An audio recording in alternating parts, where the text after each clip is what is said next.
Good afternoon to all, সবাইকে নমস্কার। আজকে আমাদের রাষ্ট্রপতি কালার্স প্রাপ্ত 150 বছরের যে ত্রিপুরা পুলিশ, সেই পুলিশের ক্রাইম ব্রাঞ্চের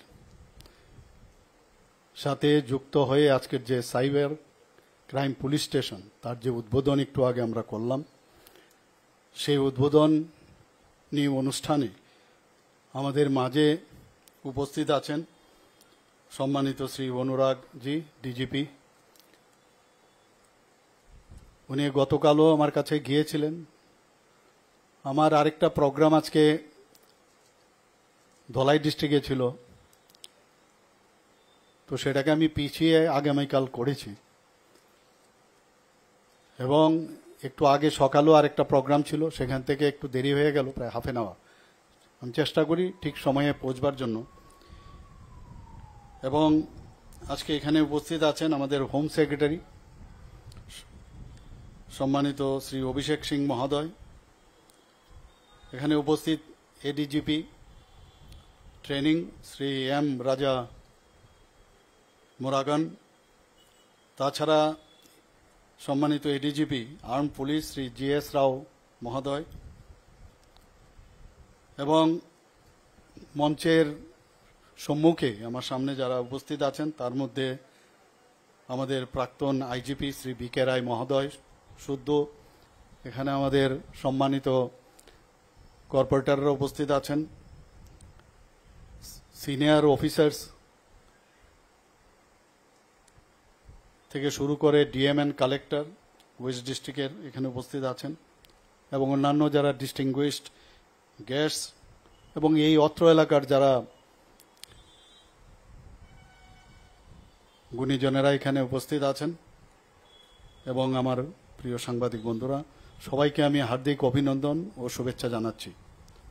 আজকে সত্যিই আমাদের জন্য একটা আনন্দের বিষয়, এবং এখানে in details our DGP Saheb already ventilated all the matters in connection with this cyber police station.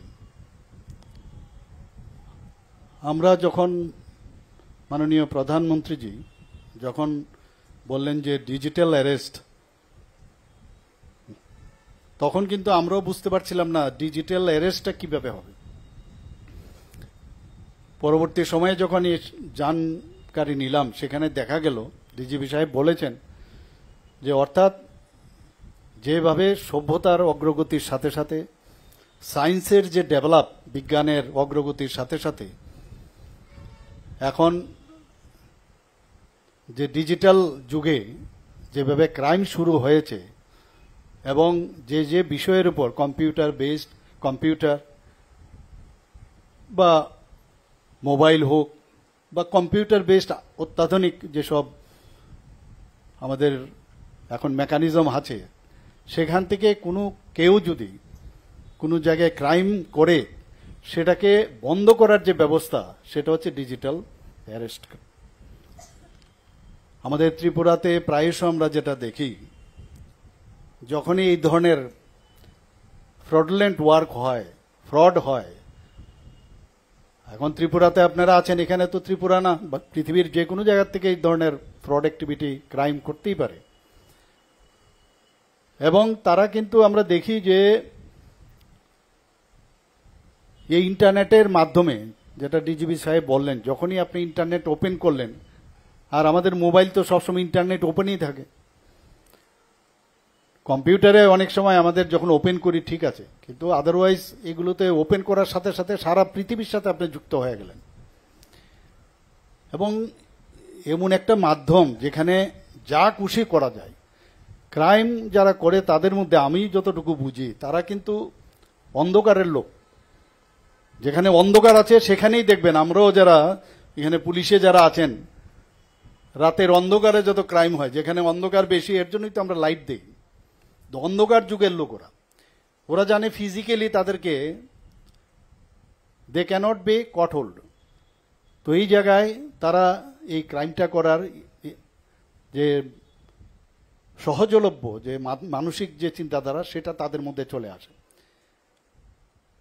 এবং সেই জায়গায় আমাদের যেটা এখানে বলা হয়েছে, আমার পূর্ববর্তী বক্তা বলেছেন যে এই ধরনের ঘটনা যখনই হবে, এই যে 112 নাম্বারে 24/7 সেটা খোলা থাকে, সেখানে ইমিডিয়েটলি সেটা ইনফর্ম করা।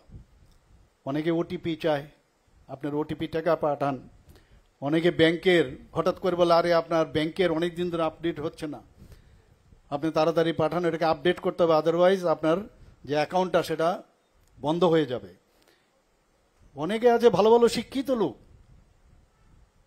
এবং আশ্চর্য হলাম আমি এখানে শুনে যে এগুলো ফ্রড করছে সে ক্রাইমেরও আবার সে ক্রাইম হয়ে গেল। অদ্ভুত হবে এটা,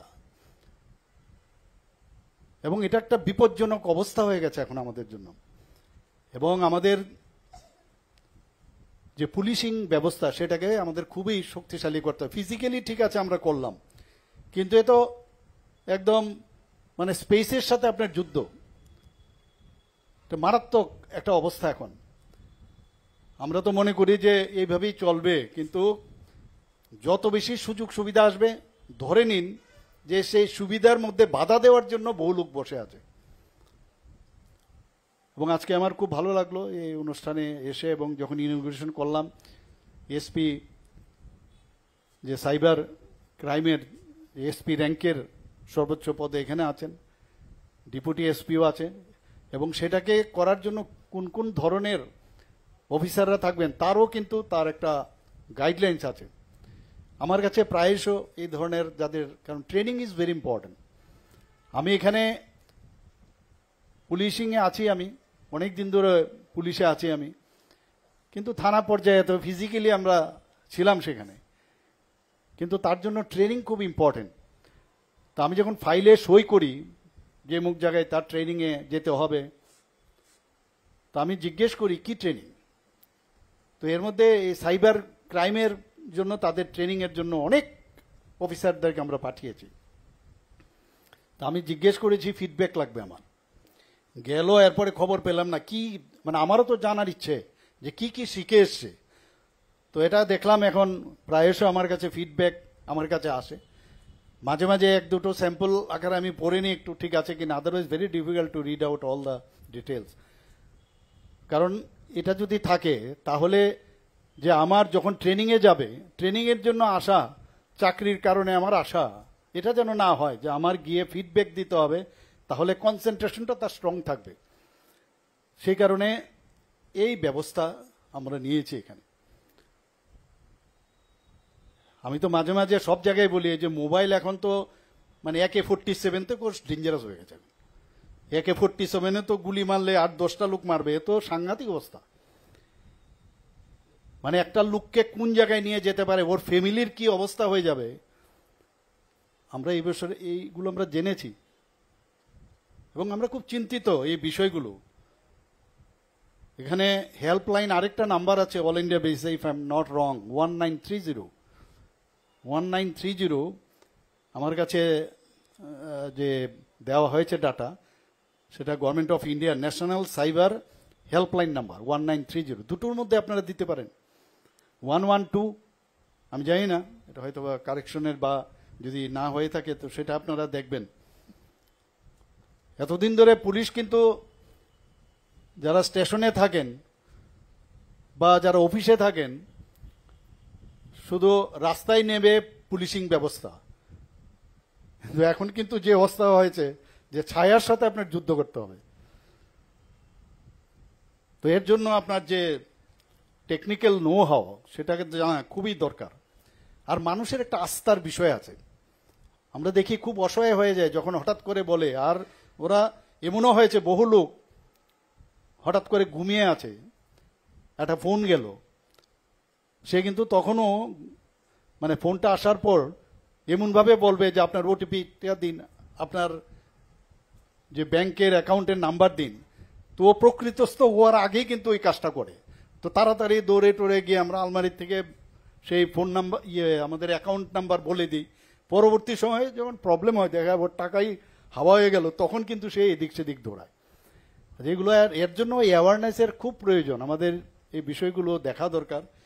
এবং আমি নিশ্চিত যে এই ধরনের আপনারা অ্যাওয়ারনেসের যে বিষয় সেটা করবেন। এবং আমাদের দেশের নিরাপত্তা ব্যবস্থা এখন সাংঘাতিক প্রয়োজন। এই সাইবার ক্রাইমকে যদি আমরা সঠিকভাবে আমরা যদি সেটাকে ব্যবহার করতে পারি, আমাদের রাজ্যের 3 দিকেই বর্ডার এরিয়া, এবং এমনও আছে যে এখানকার সিম নিয়ে বর্ডারের পাশের থেকে এখানের আরেকজনের সাথে কথাবার্তা বলে। বাংলাদেশের অবস্থা আমরা জানি এখন বর্তমান কি অবস্থা। তো সেই জায়গায় দাঁড়িয়ে আমাদের রাজ্যের জন্য খুব নিরাপত্তা যে ব্যবস্থা সেটা আরো সুদৃঢ় করা উচিত। আমি কালকে ডিজিপি সাহেবের সাথে কথা বলছিলাম। ত্রিপুরা একটা করিডোর, এখানে ড্রাগসের একটা করিডোর হয়েছে, গাঁজার থেকে আরম্ভ করে ইয়াবো ট্যাবলেট থেকে আরম্ভ করে বিভিন্ন বিষয়ে এখানে আসা যাওয়া এগুলো চলছে। তো সব বিষয় মিলে আমাদের যে ইন্টারনেটকে যোগ করে, আর এত ইন্টারনেট এখন এত স্পিড হয়ে গেছে, আর্টিফিশিয়াল ইন্টেলিজেন্স যখন শুরু হবে আরো স্ট্রংলি, তখন তো আরো ভয়ঙ্কর, তার ডিসঅ্যাডভান্টেজও আছে। এবং 5Gর সাথে যুক্ত হয়ে আমরা তো চাই যে জ্ঞান অর্জন হোক আরো বেশি বেশি করে, জ্ঞানের সাথে আরো যেসব সুপার জ্ঞানী ব্যক্তি আছেন ইন টার্মস অফ এই ক্রাইম, তাদের সাথে আমাদেরও কিন্তু সেই পর্যায়ে আমাদেরও ডেভেলপ করতে হবে। আমরা এবার অপারেশন সিন্দুরে আমরা দেখেছি, আগে তো যুদ্ধক্ষেত্রে গেলে জম্মু অ্যান্ড কাশ্মীরের বর্ডারে আমরা দেখেছি যারা ওখানকার বাসিন্দারা বলছেন যে কিসের যুদ্ধ, এখনো তো কামান আসেনি, ট্যাঙ্ক আসেনি, তো কিসের যুদ্ধ। তো এখন যুদ্ধ কিন্তু এক টিপে যুদ্ধ হয়, কই যায় না, কেউ গিয়ে 303 আগে ছিল, এখন যে বন্দুক নিয়ে যাবে সেই সুবিধা নেই। টেকনোলজি এত ডেভেলপ করে গেছে, আমরা সেই জায়গায় আমাদের যেতে হবে। এবং যেভাবে মাননীয় প্রধানমন্ত্রীজি স্পেসকে ব্যবহার করছেন আমাদের সুবিধার জন্য, সেগুলো আমাদের খুবই, সেগুলোকে ব্যবহার করে অ্যাডভান্টেজ কৃষিক্ষেত্রেই হোক, আমাদের হেলথের বিষয়ে হোক, সর্বক্ষেত্রে ক্রাইমের বিষয়েও কিন্তু আমাদের জোরদার আমাদের করতে হবে। বহুত আইন হয়েছে, পুরনো আইনগুলো যে বাতিল করা হয়েছে। এবং এই যে পারফর্মের যে সরকার, এটা মাননীয় প্রধানমন্ত্রীজি দেখিয়েছেন, ট্রান্সফর্ম অ্যান্ড পারফর্ম। আমরা ত্রিপুরা সরকারও আমরা সেই কাজটা করছি। আমরা চাই যে ত্রিপুরার পুলিশের যে নাম হয়েছে সেটাকে আরো ভালো করে সেটা অক্ষুণ্ণ থাকুক। এবং সাইবার ক্রাইমের আমরা দেখেছি এখানে যে আমাদের ফাইট করতে হবে টেরোরিজমের উপরেও। টেরোরিজমের মানে সাইবারও কিন্তু এখন এই ক্রাইম টেরোরিজমের সাথে যুক্ত হয়েছে, সেগুলোর দিকে আমাদের নজর রাখতে হবে। এবং এই যে ম্যালাসিয়াস যে অ্যাক্টিভিটি থ্রু ইন্টারনেট, সেটাকে আমার মনে হয় আজকের এই যে পুলিশিং ব্যবস্থা এখানে হলো, তার দিয়ে সেই দিক থেকেও আমাদের এই যে তারা যে অ্যাক্সেস নেয়, তারা যে গেইন করে সেটাকে যাওয়ার, সেটাকেও কিন্তু আমরা অনেকটা বন্ধ করতে পারবো। এবং এডুকেট প্রিভেন্টিভ মেজার এর দ্বারা সম্ভব হবে। আমি আশা করি যে এই ধরনের যে ব্যবস্থা, আর ভাইরাস এবং যে হ্যাকার্স, তাদের বিরুদ্ধে আমাদের সচেতন থাকতে হবে। এবং আমি আশা করি এখানে বলা হয়েছে প্রায় 2 কোটি টাকার মতো, এর মধ্যে বোধহয় এখানে 5 কোটি না 6 কোটি, 5 করোড়, এর মধ্যে কিছু লাখ 40, কারণ এটারও মানে জুডিশিয়াল কিছু প্রসিডিউর আছে, 40-45 লাখ দেওয়া হয়েছে, তো বাকি টাকাও দেবেন ওনারা বলছেন। আমাদের এখানে ত্রিপুরাতে এখন এই যে টেকনোলজি ব্যবহার করে সারা ভারতবর্ষের মধ্যে ত্রিপুরা এক জায়গায়, যেখানে ই অফিস আমাদের 3 স্তরীয় পঞ্চায়েত পর্যন্ত চলে গেছে, 3 টায়ার পঞ্চায়েতে। আমাদের ক্যাবিনেটও আছে, স্টেটে আছে, ডিস্ট্রিক্টে আছে, এবং সাব ডিভিশন লেভেলে এসছে। কাজে এটার ভালো উপয়োগও করা যায়। আবার এই ধরনের যে ক্রাইম যারা করে তাদের বিরুদ্ধে আমাদের কিন্তু যুদ্ধ ঘোষণা করা উচিত। আজকে যে এই যে সাইবার পুলিশ স্টেশন এখানে উদ্বোধন হলো, আমি আশা করি যে ওনারা ত্রিপুরা পুলিশ ক্রাইম ব্রাঞ্চ তাদের দক্ষতার পরিচয় ওনারা দেবেন আগামী দিনে, এবং মানুষের আস্থা অর্জন করতে হবে যে না, ওখানে গেলে যে সমস্যা আমি আছি সেই সমস্যার থেকে আমি উতরে আমি যেতে পেরেছি, এবং সেই বিষয়টা আপনারা নিশ্চয়ই করবেন। এর জন্য আমি পুনরায় রাজ্য পুলিশের তাদের যে সেবামূলক কাজের জন্য অভিনন্দন, এবং আমার দৃঢ় বিশ্বাস এই ক্ষেত্রে একটা যে উচ্চতা পাওয়ার যে ব্যবস্থা হয়ে গেছে আপনাদের মানুষের কাছে তাদের বিশ্বাস অর্জনের ক্ষেত্রে, সেটা আপনারা নিশ্চয়ই করবেন। সবাইকে আন্তরিক অভিনন্দন জানিয়ে আমার কথা শেষ করছি। ধন্যবাদ। জয় হিন্দ। এতক্ষণ মূল্যবান ভাষণ রাখলেন আজকের অনুষ্ঠানের মাননীয় প্রধান অতিথি মহোদয়, মাননীয় মুখ্যমন্ত্রী